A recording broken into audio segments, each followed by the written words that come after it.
I heard the door slam before I saw her. My hands were covered in charcoal dust, fingers stained black from hours of sketching at my desk. The dress design I'd been working on, delicate, ethereal, real, something I'd poured weeks into, lay half-finished beneath my palm. I didn't look up immediately. I was used to Emma's dramatic entrances, the way she moved through our family home like a storm that expected everyone to notice. But then, I heard my mother's voice in the hallway, bright and approving. "Oh, Emma, you look stunning. Is that new?" My hand stilled on the paper. "Not exactly," Emma said, and I could hear the smile in her voice. "I found it in Amanda's closet. She never wears it anyway." The charcoal stick snapped between my fingers. I stood slowly, mechanically, and walked to my bedroom door. When I opened it, I saw her standing in the foyer below, bathed in the golden light from the chandelier my father had installed last year. The one he'd chosen specifically because Emma said it would photograph well. She was wearing my dress, not just any dress. The one I designed myself, spent 3 months sewing by hand, the midnight blue silk I'd saved for 2 years to afford. The one with the pearl buttons I'd sewn individually, each one placed with the precision of someone who understood that beauty lived in the details. She was wearing it to see him, to see James. My mother circled Emma like she was admiring a sculpture, adjusting the sleeve, smoothing the fabric over her hip. "You have such good taste, sweetheart. James won't be able to take his eyes off you." Emma laughed, a sound like bells, effortless and bright. "That's the plan." I stood there at the top of the stairs, invisible. Neither of them looked up. Neither of them ever did. The dress had been a promise to myself. The first piece I'd completed after being rejected from Parsons, after my father told me fashion design was a hobby, not a career, after my mother suggested I consider something more practical, like Emma's finance degree. I'd made it anyway, in secret, in the hours after everyone went to sleep. I'd made it to prove I could create something beautiful, something that mattered. And Emma had taken it like she took everything else, casually, without asking, without even thinking I might care. I wanted to scream. I wanted to run down those stairs and tear the dress off her body, rip the seams I'd sewn with hands that ached for days afterward. But I didn't move. I'd learned years ago that fighting only made me look bitter, jealous, small. Emma was the golden one, the easy one, the daughter who made sense to them. I was the strange one, the one who preferred charcoal and fabric to people, the one who didn't quite fit. So, I closed my door quietly and went back to my desk. My phone buzzed 20 minutes later. A text from James. "Can't wait to see you tomorrow. Been thinking about you all day." Tomorrow. Our 6-month anniversary. I'd been planning it for weeks. A picnic in Riverside Park, homemade food, a sketchbook full of drawings of us. Small things, but things that meant something. I stared at the message until the screen went dark. Emma came home at 2 a.m. I heard her humming as she passed my door, the same song she always hummed when she was happy. The dress made a soft swishing sound against her legs. I wondered if she'd spilled wine on it, if the hem was dirty, if she'd been careless with something I'd been so careful creating. I didn't sleep that night. The next morning, I met James at the park. He was late, distracted, kept checking his phone. When I spread out the picnic blanket, the one I'd embroidered with tiny flowers along the edge, he barely looked at it.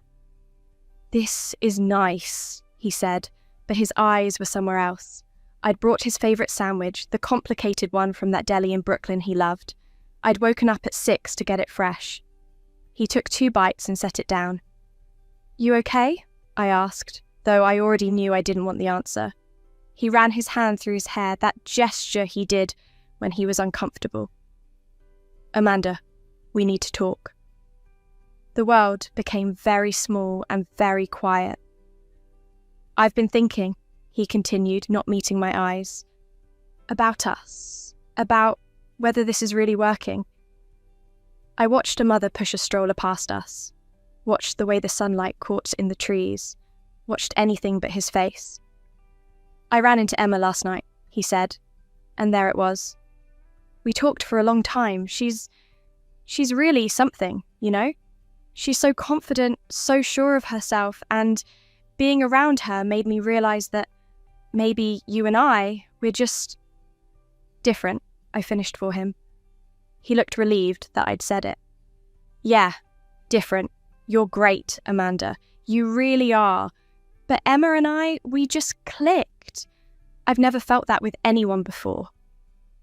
I thought about the dress, about the pearl buttons, about the way I'd imagined myself wearing it someday, to something important, to something that mattered. I thought about my sister's face in the chandelier light, about my mother's pride, about the way James was looking at me now, like I was something he was trying to gently discard. "Did you kiss her?" I asked. My voice sounded strange, distant. He hesitated.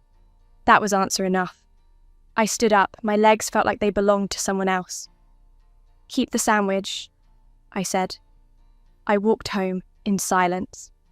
The city moved around me, people laughing, dogs barking, car horns blaring, but I existed in a pocket of nothing, a space where sound didn't reach.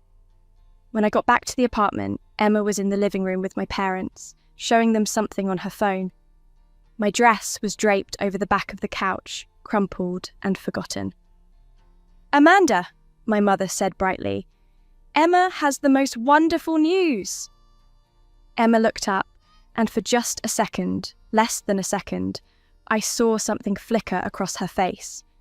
Guilt, maybe, or triumph. It was gone before I could name it. "James asked me to dinner next weekend," she announced. "Isn't that exciting?" My father looked up from his newspaper. "James? You're James?" he asked me, as if I'd misplaced him like a set of keys. "Not anymore," I said quietly. My mother waved her hand dismissively. "Oh, these things happen, sweetheart. You'll find someone else. Emma and James make much more sense anyway. They're both so outgoing." I picked up my dress from the couch. The silk was wrinkled, and there was a small stain near the hem that looked like red wine. One of the pearl buttons was missing. "This was mine," I said. No one was listening. That night, I sat in my room with the dress spread across my bed. I tried to feel angry, tried to summon rage or betrayal or anything hot and alive. But all I felt was tired. So deeply, endlessly tired. I thought about the design I'd been working on when Emma came home yesterday. It didn't matter. None of it mattered. My parents would never see me the way they saw her. James had never really seen me at all. I was the shadow version of my sister, the rough draft before the final copy. I folded the dress carefully, even though it was already ruined. I placed it in the box where I kept all my finished pieces, the things I made that no one ever wore, no one ever noticed. Then, I took out my sketchbook and looked at all the designs I'd created, all the hours I'd spent trying to prove I was worth something. The pages blurred. I closed the book and lay down on my bed. Outside my window, the city continued without me. Emma's laughter floated up from downstairs. My mother was probably cooking something special, the way she always did when Emma was happy. I stared at the ceiling and felt myself dissolving, becoming less solid, less real. If a person could disappear through sheer irrelevance, I thought, this is what it would feel like. The sleeping pills were in my bathroom cabinet, the ones prescribed after my Parsons rejection, when I couldn't sleep for weeks. I'd stopped taking them months ago, but they were still there, an orange bottle with my name printed on the label in neat black letters. I didn't make a decision, exactly. I just stopped resisting the gravity that had been pulling me down for so long. I took the bottle to my bed. I opened it slowly, carefully, the way I did everything. The pills were small and white and ordinary. I thought about how quiet it would be, how easy, how I'd simply stop being this version of myself. The one who was never enough, never quite right, never seen. I took them methodically, one after another, with water from the glass on my nightstand. 20, 30. I lost count. My design sketchbook was still open beside me, showing a dress with flowing sleeves and intricate beadwork, something I'd never have the chance to make. The room began to soften at the edges. I thought about Emma wearing my clothes, kissing James, living my life better than I ever could. I thought about my parents at my funeral, crying beautifully, perhaps finally noticing I'd existed. I thought about all the dresses I'd never design, all the beauty I'd never create. Then I thought about nothing at all. The world became white, then grey, then dark, and in that darkness, I found peace. The first thing I noticed was the light. It was wrong, too bright, too golden, coming from the wrong angle. I opened my eyes and stared at a ceiling I recognised but shouldn't have been seeing. My childhood bedroom ceiling with the water stain in the corner shaped like a bird. But I'd moved out of this room 6 years ago, when I turned 18. I sat up. My body felt light, strange, humming with energy I hadn't possessed in years. My hands were smooth, uncalloused, the hands of someone who hadn't spent countless hours sewing, sketching, creating. I looked down at myself and saw my high school pyjamas, the ones with the faded flowers I'd worn at 17. My heart should have been racing. Instead, I felt utterly calm. I walked to the mirror on my dresser and saw my 17-year-old face staring back at me. Younger, fuller, still carrying hope in the eyes. But behind those eyes was everything. Every rejection, every dismissal, every moment of being invisible. I remembered it all. The dress, James, Emma, the pills, the darkness. I'd died, and somehow, impossibly, I'd been given another chance. I sat down on my bed and let the memories settle. I was 17 again, 3 weeks before senior year started. 3 weeks before I'd apply to Parsons for the first time. 3 weeks before I'd meet James at that coffee shop. 3 weeks before everything that would eventually break me. But I wasn't that girl anymore. I knew how this story ended. I knew every mistake, every moment I'd made myself small, every time I'd let them take pieces of me until nothing remained. Not this time. I opened my old sketchbook, the one from high school, and found pages full of raw, ambitious designs. These sketches had more life in them than anything I'd create later, after years of being told to be realistic, practical, less. I'd forgotten how bold I used to be, how unafraid. I traced my finger over a design for an asymmetrical gown with origami-like folds. It was impractical, probably unwearable, completely audacious. It was perfect. My phone buzzed. A text from Emma. Want to go to the mall? Mum gave me her credit card. The old Amanda would have said yes, would have spent the day watching Emma try on clothes while I carried her bags, offering opinions she'd ignore. The old Amanda lived in Emma's shadow by choice, believing that was where she belonged. I texted back, busy, working on something. I didn't wait for her response. I pulled out my sewing supplies from the closet, fabric pieces I'd collected from thrift stores, thread in every colour, buttons and beads and trim. Everything I'd need to start creating the collection I should have made the first time around. This time, I wouldn't wait for anyone's permission. The weeks that followed felt like living in a beautiful déjà vu. I knew what was coming. Every conversation, every disappointment, every moment where my family would choose Emma over me. But knowledge was armour. When my mother asked what I wanted to study in college, I said fashion design, with a confidence that made her blink. Amanda, we've discussed this. You need something stable. I'm good at it, I interrupted, something I'd never done before. I'm going to be successful at it. You'll see. She looked uncertain, caught off guard by this version of her daughter. But she didn't argue further. What could she say? I hadn't asked for money or help. I'd simply stated a fact. I applied to Parsons early, but I also applied to FIT, to RISD, to every design school I could afford. I created a portfolio that showcased not what I thought they wanted to see, but what I needed to create. Bold pieces, strange pieces, designs that made my heart race even as my hands stitched them into being. Emma noticed the change, of course. She'd come into my room and find me surrounded by fabric, pins in my mouth, focused in a way that left no room for her. She'd make comments. Still playing with clothes? But they bounced off me now. I'd spent a lifetime dying under her shadow. I had nothing left to lose. One Saturday afternoon, she came home with shopping bags from expensive stores, the kind my mother's credit card could buy. She dumped them on my bed, pulling out dresses and shoes, waiting for me to admire them. "What do you think?" she asked, holding up a designer dress with a price tag that made me wince. I glanced up from the bodice I was hand-beading. "It's fine." "Fine?" She laughed, incredulous. "This is vintage Valentino." "The cut is wrong for your frame," I said simply, returning to my work. "The waistline hits you at the widest part of your torso. You'd look better in something with a dropped waist or an empire line." She stared at me, the dress hanging forgotten in her hands. I'd never criticised her before, never offered real opinions. I'd been too afraid of rocking the boat, of giving her another reason to outshine me. But I wasn't afraid anymore. Fear was something I'd left behind in that dark room, with those white pills and that ruined blue dress.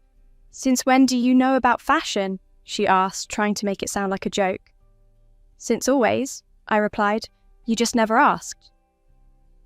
October came, bringing with it the coffee shop, where I'd met James the first time around. I knew he'd be there on a Tuesday afternoon, studying for midterms, drinking black coffee even though he hated it. I knew he'd drop his pen, and I'd pick it up, and he'd smile at me with those blue eyes that had once made me forget my own worth. On Tuesday, I went to a different coffee shop. I sat alone with my sketchbook and designed the dress that would become the centerpiece of my Parsons portfolio. It was inspired by architecture, sharp lines softened by flowing fabric, structure and chaos in perfect balance. It was everything I'd been afraid to create before, when I thought I needed to make myself smaller, easier, more digestible. My phone buzzed. "Emma, where are you?" Some cute guy at the coffee shop was asking if I had a sister. James had noticed my absence. In the original timeline, he would have started dating Emma after he and I broke up. But I'd changed that trajectory by never meeting him at all. Without me as the bridge between them, they were just two strangers in a coffee shop. I turned off my phone and kept drawing. November brought acceptance letters. Parsons said yes, so did Phi-T and RISD. My portfolio had impressed them. All the schools mentioned my unique voice and bold vision in their letters. I read those words over and over, letting them settle into places that had been hollow for so long. My parents read the letters at dinner. My father frowned. "These schools are expensive, Amanda. And fashion design, the job market is very competitive." "I know," I said calmly. "That's why I need to be better than everyone else." Emma, sitting across from me, pushed food around her plate. She'd been quiet lately, watching me with an expression I couldn't quite read. The old dynamics of our relationship had shifted, and she seemed uncertain how to navigate this version of her sister, who no longer needed her approval. "What about scholarships?" my mother asked, practical as always. "I'm applying for all of them," I said, "and I'll work. I'll figure it out." My father set down the letters. "You've changed," he said, and it wasn't quite a compliment, wasn't quite criticism, just an observation of something he didn't fully understand. "Yes," I agreed. "I have." That night, Emma came to my room. She stood in the doorway, watching me work on a jacket, with hand-embroidered details along the collar. I'd been working on it for 3 weeks, each stitch placed with meditation-like focus. "Can I ask you something?" she said finally. I didn't look up. "Sure." "Why don't you need us anymore?" The question caught me off guard. I set down my needle and looked at her, really looked at her. She seemed smaller somehow, less luminous than I remembered. Or maybe I just stopped seeing her as a sun I had to orbit. "I always needed myself more," I said gently. "I just forgot that for a while." She sat down on my bed, careful not to disturb my fabric. Mom says I should follow you to New York, study finance there instead of staying local. Do you want to? She shrugged. I don't know what I want. I just know that you suddenly do, and it's weird. You were always the one who went along with everything. I agreed, but that's not who I am anymore. She picked up one of my sketches, studying it with genuine interest. These are really good, Amanda. Like, really good. When did you get so talented? I was always talented, I said. You just never noticed. The words weren't meant to hurt, but I saw them land anyway.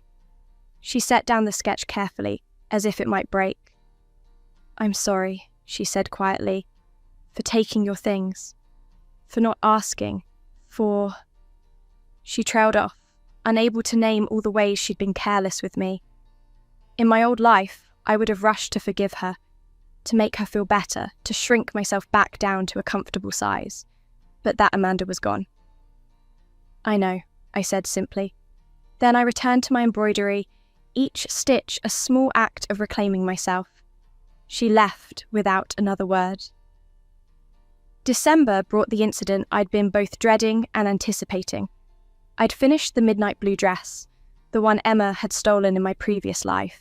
This version was better, refined, with details I'd learned from months of focused practice. It hung in my closet like a promise, like proof that I could create beauty that belonged only to me. Emma's Christmas party was on a Saturday. She'd invited the popular crowd from school, the ones who'd never looked twice at me before. I wasn't planning to go. I had work to do, designs to finish, a future to build. But on Saturday morning, Emma came to my room. Amanda, I need a favour. I looked up from my drafting table, where I was sketching technical flats for my Parsons application. What kind of favour? She shifted uncomfortably. I need something to wear tonight.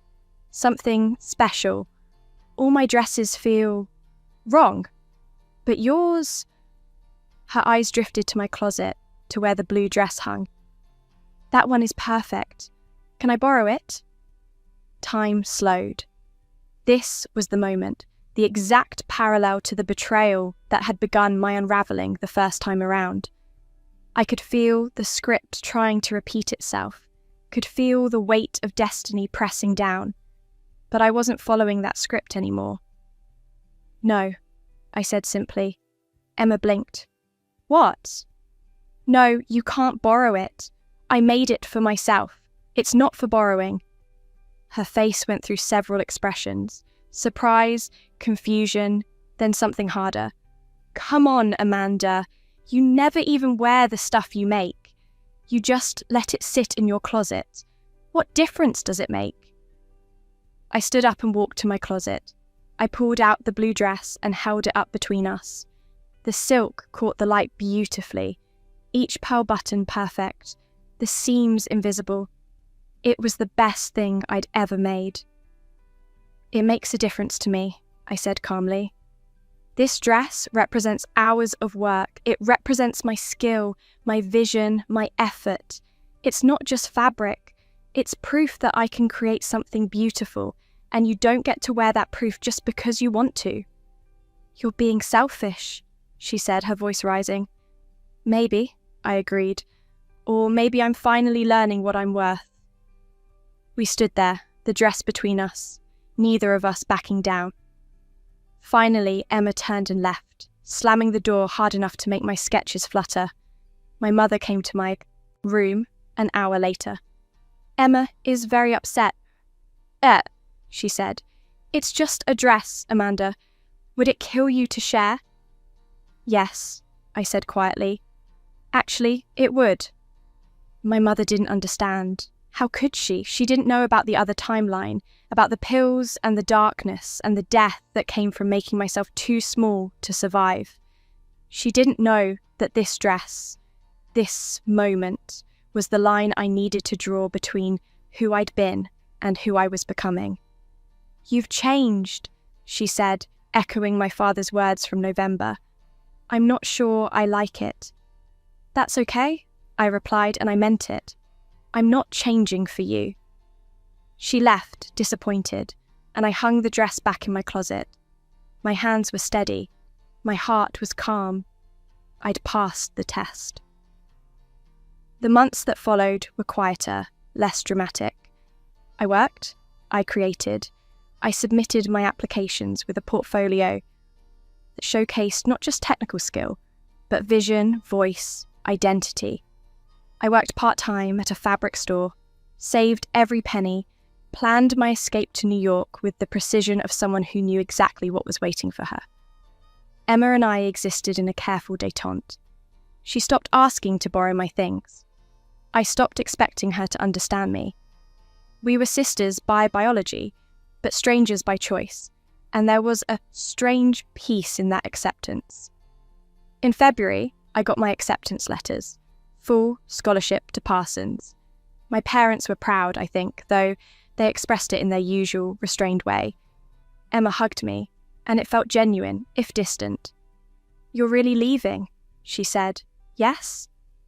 "I'll miss you." "No, you won't," I said, not unkindly. "But that's okay. We were never meant to be close."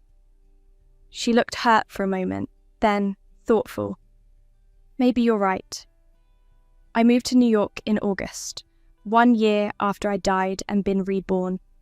Parsons was everything I dreamed and more, challenging, inspiring, full of people who understood that fashion wasn't frivolous, that design was art, that clothing could transform not just appearance, but identity. I threw myself into my studies with a focus that impressed my professors.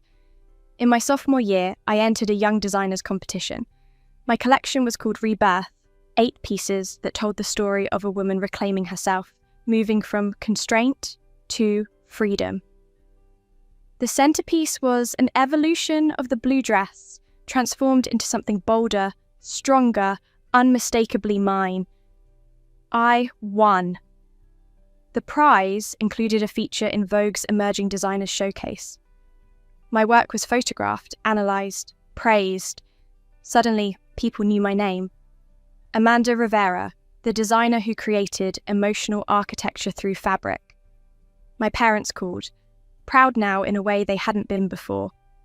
Emma texted congratulations, followed by, "Your dress from high school is in the photos. The blue one. It's famous now." I looked at the article she'd sent. There it was, my original blue dress, displayed in the exhibit as the foundation piece that launched Rivera's aesthetic. It hung in perfect lighting, each pearl button visible, the silk still pristine because I'd never let it be worn carelessly, never let it be taken. "Yes," I texted back. "It always was. You just couldn't see it." By my senior year at Parsons, I'd established myself as one of the most promising young designers in New York. I'd done internships with major fashion houses, built relationships with textile suppliers, started developing my own brand. Everything I'd dreamed of in my first life, everything I'd died believing I'd never achieve, was becoming real. One afternoon in October, I was working in the studio when my phone rang. An unknown number. "Is this Amanda Rivera?" a woman's voice asked. "Yes." "This is Victoria Chen from Atelier magazine. We're doing a feature on young designers who are revolutionising fashion. We'd love to include you." Atelier was one of the most prestigious fashion publications in the world. Being featured would mean reaching an international audience, establishing legitimacy, opening doors I'd only imagined. "I'd be honoured," I said, keeping my voice professional, even as my heart raced. The interview took place the following week. Victoria was sharp, insightful, asked questions that went beyond surface aesthetics into philosophy and meaning. We talked about my design process, my inspirations, my vision for the future of fashion. "One last question," she said as we wrapped up. "You're still quite young, but you design with a maturity that seems beyond your years. Where does that come from?" I thought about the white pills, the darkness, the ceiling of my childhood bedroom. I thought about the blue dress and the death and the second chance I'd been given to become who I was meant to be. I think good design comes from understanding loss, I said finally. From knowing what it feels like to be invisible and choosing to create visibility instead. Every piece I make is a declaration that beauty matters, that craft matters, that I matter. And maybe when someone wears my clothes, they remember that they matter too. Victoria smiled. That's beautiful. And, for the record, you're going to be huge. The article came out in December, perfectly timed for Fashion Week season. My phone exploded with messages from mentors, from other designers, from boutiques interested in carrying my work. But the message that made me stop came from an unexpected source. Emma, I just read your interview in Atelier. I cried. I never understood what your clothes meant to you. I never really saw you at all, did I? I stared at the message for a long time. The old Amanda would have rushed to comfort her, to ease her guilt. But I'd learned that people needed to sit with their realizations, that growth required discomfort. No, I texted back simply. But you're seeing me now. She responded minutes later. Can I come to New York? I want to see your studio. I want to understand. Of course. She's visited in January, taking the train from home. I picked her up at Penn Station, and for a moment we just stood there, looking at each other across 3 years and 1,000 small changes. You look different, she said. I am different. I took her to my studio in Garment District, a small space I shared with 2 other designers. It was cluttered, chaotic, full of fabric and form and sketches pinned to every surface. My workspace, my corner of creative chaos. Emma walked through it slowly, touching fabrics gently, studying sketches with real interest. She stopped in front of a dress form wearing a piece from my upcoming collection, a gown with cascading layers of organza in shades of grey fading to white. This is incredible, she breathed. Thank you. She turned to me, and her eyes were wet. I'm sorry, Amanda, for everything, for taking your things, for taking up all the space in our family, for not seeing how talented you were. I'm sorry it took me this long to understand. The apology was real, earned through time and distance and her own growth. I felt something release in my chest. Not forgiveness exactly, but acceptance. We'd both been playing roles in a story that hurt us both. She'd been the golden child, burdened with expectations. I'd been the shadow, starving for recognition. Neither role had been chosen, both had been assigned. I forgive you, I said, and meant it. But Emma, you need to understand something. I didn't change because I was angry at you. I changed because I was dying, not metaphorically, really dying. And I decided that if I was going to live, it had to be on my own terms. She nodded slowly, processing. Can we start over, as real sisters? We can try, I said, but I won't make myself smaller for you anymore. This is who I am now. I know, she said. I wouldn't want you to. We went to dinner at a small Italian place in the West Village. We talked, really talked for the first time in our lives. She told me about her own struggles, about feeling like she had to be perfect, about the pressure of being the favoured one. I told her about my designs, my dreams, the collection I was preparing for New York Fashion Week. As we walked back to the subway, she linked her arm through mine. You know what's funny, she said. I used to think I had everything, but watching you now, seeing how you've built this life, I'm jealous, not of your success, but of your certainty. You know exactly who you are. I do, I agreed. Finally. New York Fashion Week came in February, my first time showing a full collection. I'd worked for 8 months on 12 pieces, each one a meditation on transformation and self-reclamation. The show was small, held in a gallery in Chelsea rather than a major venue, but it was mine. My family came. All of them. My father, who'd never understood my dreams. My mother, who'd wanted me to be practical, and Emma, who'd worn my clothes without permission and in doing so had accidentally set me on the path to becoming who I was meant to be. They sat in the front row as models walked out wearing my designs. Each piece told part of the story, from constrained beginnings to expansive freedom, from muted colours to bold statements. The final look was an evolution of the blue dress, transformed into something powerful and unapologetic. The audience applauded. Critics took notes. Photographers captured every angle. Afterward, my mother hugged me tightly. "I didn't know," she whispered. "I didn't know this is what you could do." "I tried to tell you," I said gently. "I know. I'm sorry I didn't listen." My father shook my hand formally, his eyes suspiciously bright. "You proved me wrong. I'm proud of that. Proud of you." Emma was the last to approach. She handed me a small box wrapped in simple brown paper. "What's this?" "Open it." Inside was a pearl button, the one that had gone missing from the blue dress in my previous life, the one she'd never returned. "I found it in my jewellery box last month," she said. "I took it off your dress years ago because I thought it was pretty. I didn't know what it meant to you. I didn't know what any of it meant." I closed my fingers around the button. It was just a small piece of pearl and thread, but it represented everything. The theft, the betrayal, the death, the rebirth, the reclaiming. "Keep it," I said, pressing it back into her hand, "as a reminder." "Of what?" "That I survived you, and became myself anyway." She looked down at the button, then back at me. "I'll keep it forever." The reviews came in over the following weeks. They were good, some great. Critics praised my emotional depth and technical precision. Orders came in from boutiques in New York, LA, Tokyo, Paris. My brand was building, growing, becoming real. But the moment that mattered most came 3 months later. I was in my studio, working on sketches for my next collection, when my phone buzzed. A message from an unknown number with a photo attached. I opened it and caught my breath.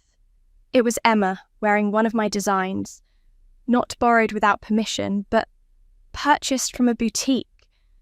A dress from my fall collection, pale yellow silk with delicate embroidery along the neckline. She tagged me in an Instagram post. Finally, wearing something by @Amanda Rivera Designs. My sister is a genius, and I'm so proud I get to watch her change the world. #shop local, #support artists below. Hundreds of comments. Her followers, the popular, beautiful people I'd never been part of, all asking where they could buy my work. She wasn't stealing my clothes anymore. She was championing them. I took a screenshot and saved it. Then I texted her, "You look beautiful. That dress was made for you."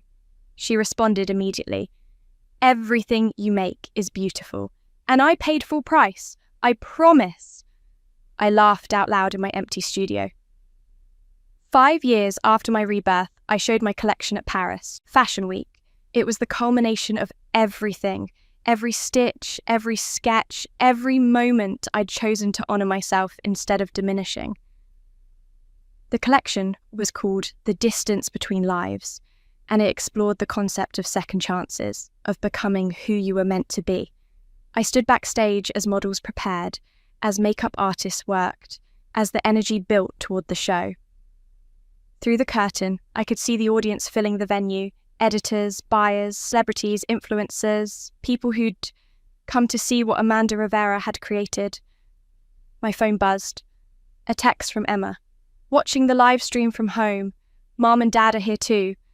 We're all crying already and the show hasn't even started. We love you. We see you. Finally, we really see you." I smiled and tucked the phone away. The music started. The lights shifted. The first model stepped onto the runway wearing the opening look. A coat in dove grey, structured yet fluid, strong yet graceful. The audience leaned forward, I watched from the wings as my work came to life, as each piece told its part of the story. The finale was a gown that referenced the blue dress, but transcended it. Midnight blue silk with pearl buttons, but cut in a way that was entirely new, entirely mine. Bold where the original had been sweet, powerful where it had been delicate. The model walked with confidence, the dress moving around her like water, like air, like possibility. The audience rose to their feet, applauding. I stepped out for my bow, letting myself be seen, letting myself take up space. The photographer's lights flashed. People called my name. The moment crystallized. This was real, I was real, I'd survived and thrived and become. Later, at the after-party, a young designer approached me. She was maybe 21, nervous, clutching a sketchbook. "Ms. Rivera?" she said tentatively. "I'm sorry to bother you, but I just wanted to say, your work changed my life. I was about to give up on design. My family didn't support it. I didn't think I was good enough. But then I saw your interview about understanding loss and creating visibility, and I realized I had to keep going. You saved me." I looked at this young woman, saw myself at 17, at 24, at every age I'd been invisible and uncertain. "Can I see your work?" I asked. She handed me her sketchbook with shaking hands. I flipped through pages of bold, raw, beautiful designs. Work that had voice, that had vision, that deserved to exist. "These are excellent," I said. "Don't give up. The world needs what you create." She started crying, thanked me a dozen times, disappeared back into the crowd. I watched her go and felt the circle complete itself. I'd been saved by being reborn, and now I could save others by being seen. I returned to New York with contracts signed, deals made, my brand more established than I dared dream.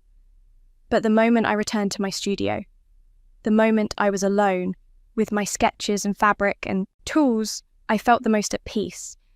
This was always where I belonged, not on runways or in magazines or at parties, but here, creating, making something from nothing, turning pain into beauty, becoming myself through every stitch.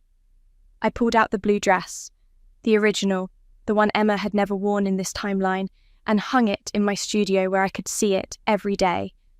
It was a reminder of what I'd survived, what I'd overcome, what I'd reclaimed.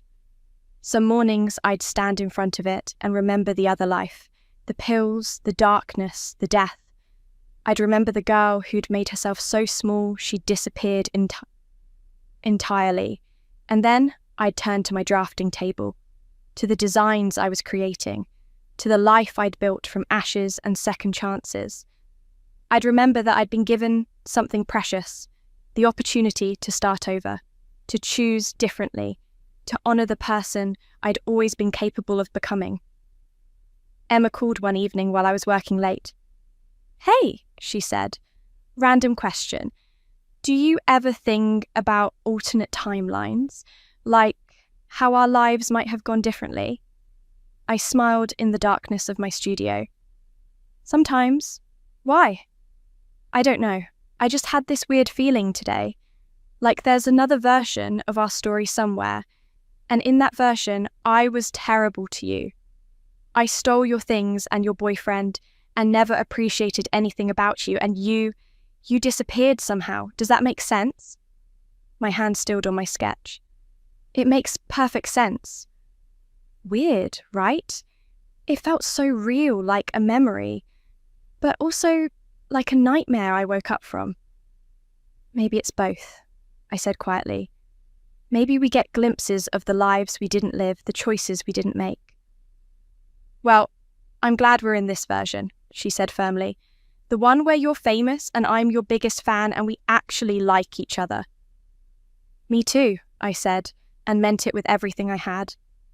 After we hung up, I returned to my current design, a jacket with intricate embroidery that would take weeks to complete. Each stitch was a meditation, a prayer, a declaration. I existed. I mattered. I'd survived. The city hummed outside my windows.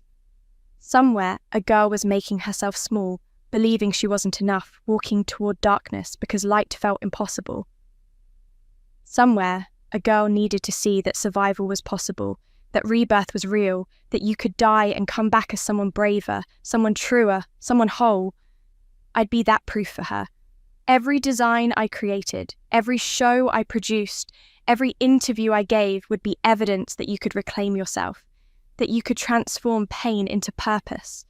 I threaded my needle with midnight blue silk and began to sew. Each stitch was a heartbeat. Each heartbeat was a choice. And every choice built the life I died to deserve. The life I now lived with clear eyes and steady hands, and absolute certainty that I was exactly who I was meant to be. The dress would be beautiful when it was finished, but even more beautiful was the knowledge that I was the one creating it, that my hands held the power to make something lasting, that I'd become the designer I'd always been meant to become. In the end, Emma hadn't worn my favourite dress to her date. She'd worn my redemption, and I'd worn my survival like a gown made of stars.